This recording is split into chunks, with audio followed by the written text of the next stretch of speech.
Salam sepak bola, teman-teman netizen atau warganet yang saya hormati semuanya. Selamat bergabung kembali ke konten terbaru dari channel YouTube Triple B. Dan di konten terbaru hari ini, sudah jelas dan pasti, saya ingin memberikan analisa dari pertandingan round 4, babak kualifikasi Piala Dunia tahun 2026, zona Asia antara Irak versus Indonesia yang berakhir untuk kemenangan Irak dengan skor 1-0.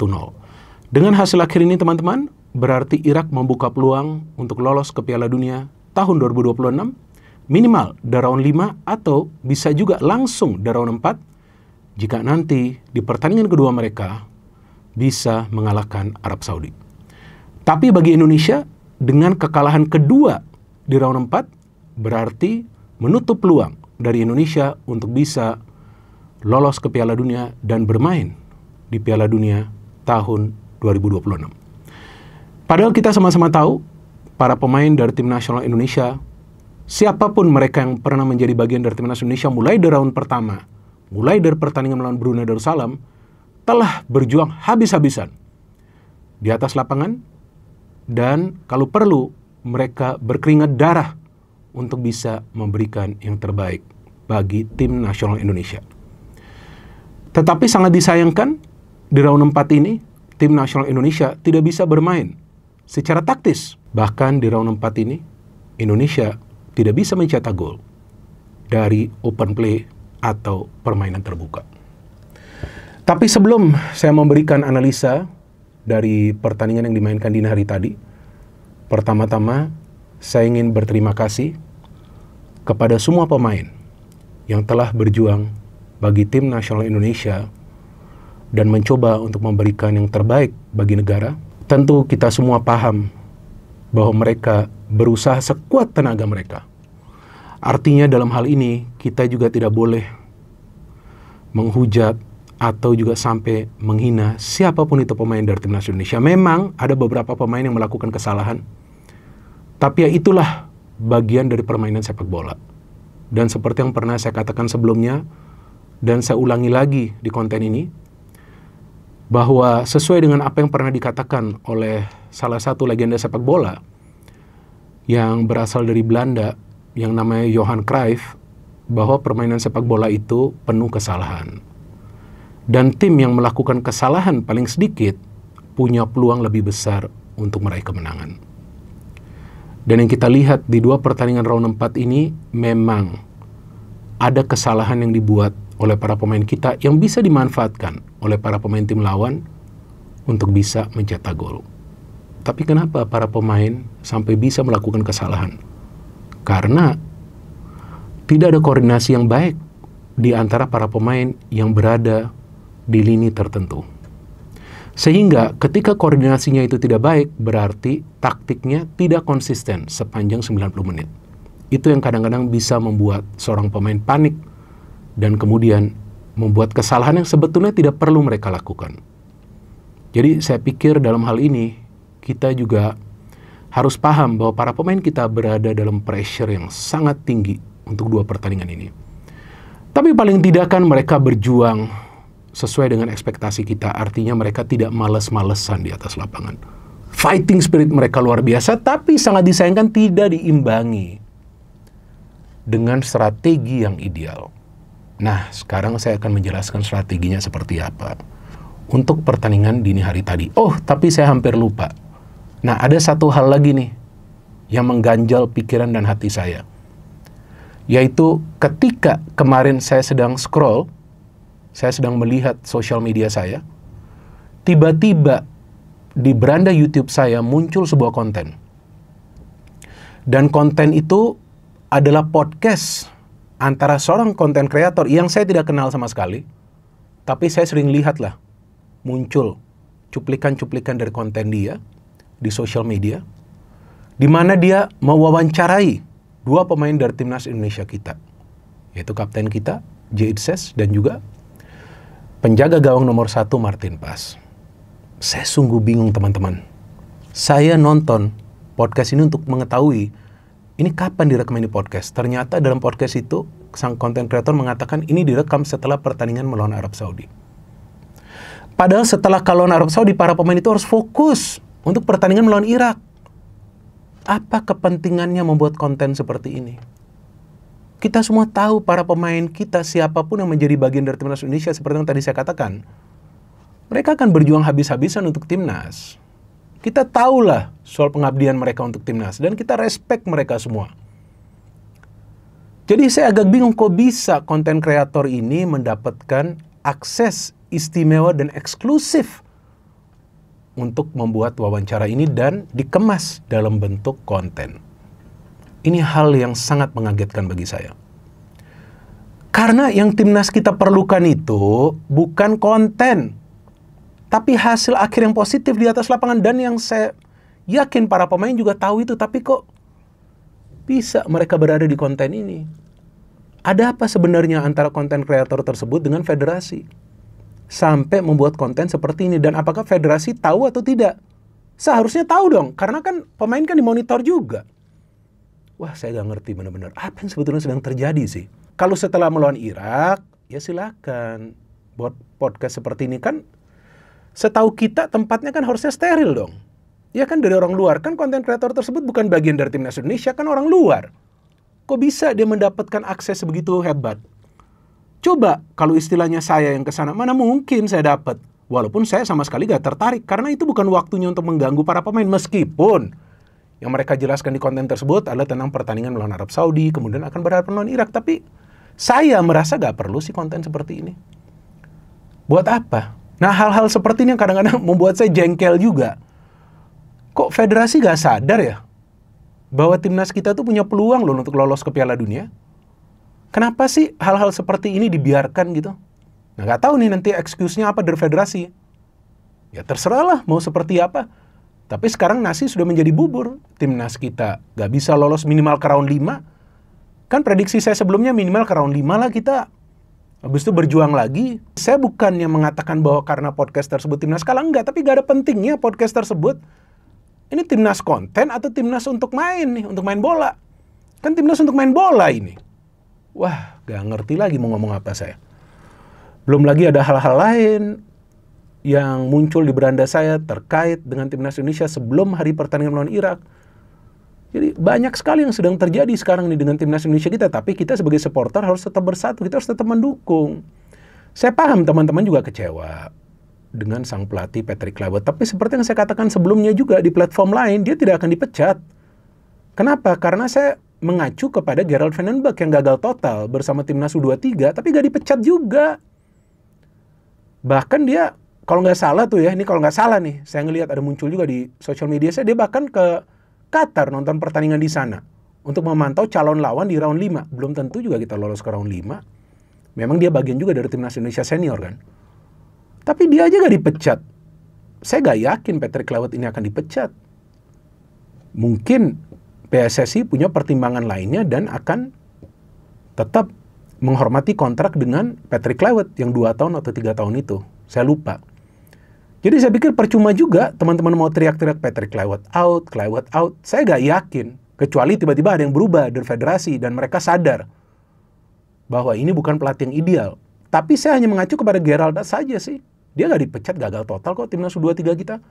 Ngapain mau main possession football tapi hasilnya nggak ada kan? Nah sama juga kan seperti timnas kita di pertandingan dini hari tadi, possessionnya bagus. Berapa peluang yang berbahaya? Cuman 1 bos. Dari Kevin Dix menit ke-65. Dan kenapa timnas Indonesia bermain bagus? Karena Iraknya juga nggak mau main. Irak bermain dengan strategi pragmatis, sesuatu yang berbeda yang tidak pernah saya bayangkan akan mereka pakai strategi ini. Mereka nggak mau menyerang ke pertahanan Indonesia dengan begitu cepat. Mereka coba untuk memainkan bola dulu di belakang.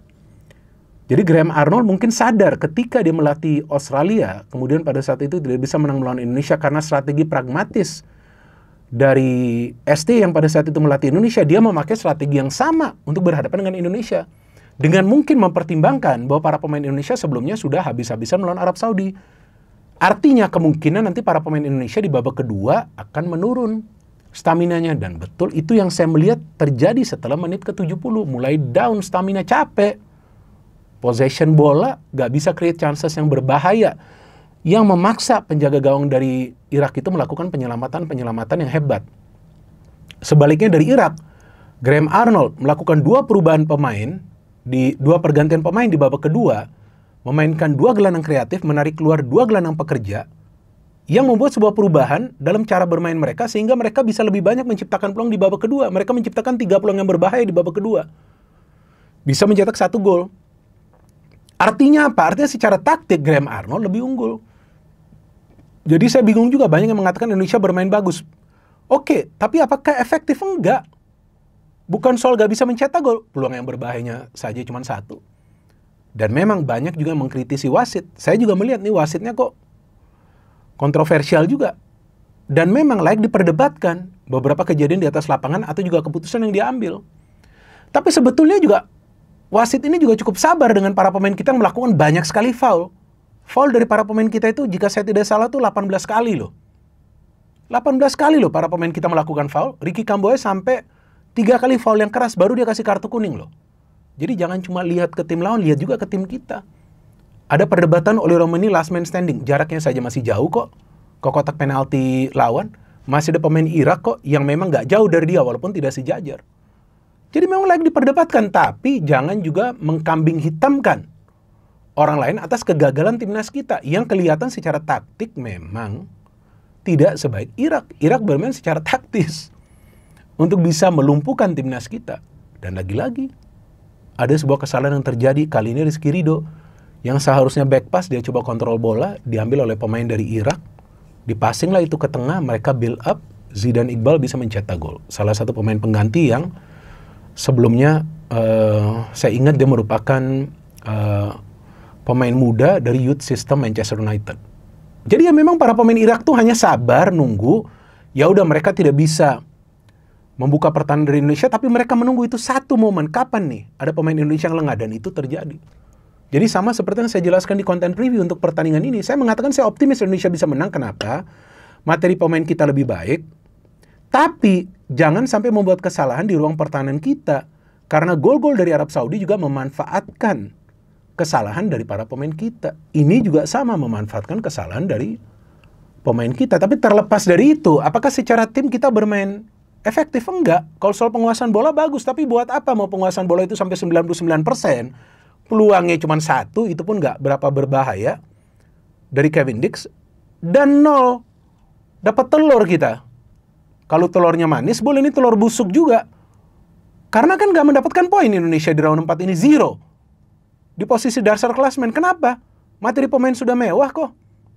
Ada pemain-pemain baru. Mauro juga mainnya bagus, dia dapat gak suplai bola? Hampir sekali dia dapat, bisa diblok oleh pemain Irak. Jadi para pemain Irak ini pintar, yang penting kita bertahan. Mungkin mereka juga nonton tuh pertandingan lawan Lebanon, di mana para pemain Lebanon bertahan secara solid. Indonesia sulit kan menciptakan peluang on target, bahkan 0 peluang on target. Jadi saya pikir ini kembali lagi kepada pelatih timnas kita, Patrick Kluivert. Kalau dari susunan pemain gak ada yang salah, susunan pemain sudah oke. Tapi kenapa Ricky Kamboja ditarik keluar? Ragnar dimainkan. Memang Ricky Kamboja sudah mendapatkan kartu kuning. Mungkin karena itu Ragnar dimainkan. Kita kehilangan 1 pemain di tengah. Nah, ya itu adalah keputusan dari Kluivert. Gak apa-apa jika Anda mau melakukan keputusan itu. Tapi di tengah tuh kita kurang pemain sebenarnya. Irak beda. Dia mainin gelandang kreatif. Dia tahu ini saatnya kita sedikit berikan pressure kepada Indonesia. Dan itu berhasil. Sehingga mereka layak menang. Bukan mereka beruntung. Mereka tahu apa yang perlu mereka lakukan. Mereka tidak mau bermain terbuka lawan Indonesia yang memang materi pemainnya jauh lebih baik daripada mereka. Apalagi Aiman Hussein, kalau nggak salah, striker utama mereka yang top skor mereka itu tidak bisa bermain. Artinya apa? Artinya ada kelemahan di tim kepelatihan kita. Dan itu fakta yang nggak bisa dibantah juga. Apa yang mau kita bantah lagi sih? Kita lihat beberapa pertandingan yang timnas dilatih oleh Kluivert, performanya biasa-biasa saja. Bisa menang, betul, lawan China, lawan Bahrain. Itu 1-0, 1-0 yang juga memang sudah dikalkulasi akan menang kita di kandang kita sendiri. Lawan Australia dibantai, lawan Jepang dibantai. Memang ada satu pertandingan yang bagus nih timnas main, itu lawan Chinese Taipei, bukan dini hari tadi lawan Irak. Karena kalau permainan bagus itu diimbangi dengan jumlah peluang yang banyak dan gol, serta hasil akhir yang positif. Tapi ini kan enggak. Nah, lawan Chinese Taipei betul, itu saya sepakat. Permainan terbaik timnas Indonesia selama dilatih oleh Patrick Kluivert, menangnya juga 6-0, terus hore-hore kan? Hura-hura itu di sosial media. Padahal lupa, lawannya adalah Chinese Taipei, lawan yang tidak sepadan dengan Indonesia. Ya wajar lah. Nah sekarang, seperti yang saya katakan, sebelumnya ada rekaman jejak digitalnya bahwa saya tidak pernah keberatan dengan pergantian pelatih. Silakan federasi mau ganti pelatih. dari Sintang ke Patrick Kluivert. Tapi yang saya harapkan adalah hasil. Hasil itu apa? Prestasi. Apa prestasi? Gak perlu juga piala, karena belum ada nih turnamen. Ya bawalah tim ini lolos ke Piala Dunia. Kan pergantian pelatih itu untuk membuat sebuah perubahan yang lebih baik, agar juga membuka peluang ke Piala Dunia itu lebih besar. Iya dong, masa sekarang mengganti pelatih dengan pelatih baru agar Indonesia gagal? Ya oke lah, anggap aja gagal. Ya kan, masa ke round 5 aja gak bisa lawan kita juga. Sebenarnya secara materi pemain kalah, tapi secara pelatih lebih unggul. Pelatih mereka, itu poin yang saya mau sampaikan. Cuman ini juga bukan waktunya kita emosian. Buat apa? Percuma, capek kalian nanti. Saya juga gak pernah mengatakan Patrick out, tapi saya mengatakan pada saat itu, kalau memang gagal, dan permainan tidak berkembang, dan tidak sesuai dengan ekspektasi, ya perlu ada evaluasi atau review dari PSSI dan mengambil keputusan yang profesional sesuai dengan pertimbangan yang akan mereka pilih. Ya terserah mau ngambil seperti apa keputusannya. Tapi kalau seandainya nih Patrick Kluivert dipecat, siapa pelatihnya? Emangnya ada antrian pelatih yang mau latih timnas Indonesia? Kan nggak juga. Jadi memang kita berada dalam situasi yang rumit. Tapi untuk saat ini paling tidak, ya kita bisa melihat Indonesia melaju sampai sejauh ini. Ini juga sesuatu yang bagus. Tapi alangkah baiknya jika bisa lolos ke Piala Dunia. Karena peluang itu ada, bos. Peluang itu ada. Jadi pergantian pelatih ini memang penuh resiko. Yang ternyata sekarang kita lihat bahwa resikonya adalah kegagalan. Jadi yang banyak yang berharap sebelumnya timnas akan bermain total football. Tapi yang terjadi adalah gagal total. Kenapa? Menambah banyak sekali pemain-pemain keturunan. Mulai dari sebelum lawan Australia, tapi hasilnya gak kelihatan, baik secara permainan ataupun secara hasil akhir. Tapi itulah pil pahit yang harus kita rasakan. Tapi sebagai supporter, kita perlu terus mendukung timnas kita. Dan seperti yang tadi saya himbau, tolonglah, jangan bully para pemain, oke? Gak mungkin mereka membuat kesalahan-kesalahan tersebut secara sengaja. Tapi perlu juga dipahami bahwa kalau koordinasinya gak baik, pasti mereka akan panik. Kalau mereka gak nyaman dengan taktik tertentu, pasti juga mereka akan membuat kesalahan. Jadi mau main menyerang, tapi sulit create chances, gak bisa mencetak gol dari open play, kalah 2 pertandingan, apa manfaatnya bermain menyerang? Lebih baik bermain pragmatis, tapi kita mendapatkan hasil akhir. Tapi tentu itu adalah selera dari teman-teman masing-masing yang mungkin suka sepak bola menyerang, dan juga tentunya konsep dari masing-masing pelatih. Tapi seorang pelatih harus tahu bahwa kemampuan terbaik para pemainnya di mana, dan memakai konsep permainan yang sesuai dengan kemampuan para pemain, karena ini kita bicara timnas bukan klub. Kalau klub, dia bisa membangun filosofi dia, tapi timnas yang diperlukan, apalagi dalam sebuah kualifikasi untuk ke turnamen, apalagi turnamen besar, adalah hasil akhir. Jadi sekarang kita tunggu perkembangan selanjutnya. Tapi dari saya tetap berharap bahwa timnas kita akan tetap nanti berprogres secara baik, dan tentu pelatih kita harus bagus. Kalau pelatih kita gak bagus, ya jangan bermimpi juga. No hate, no politics, only football. Salam sepak bola.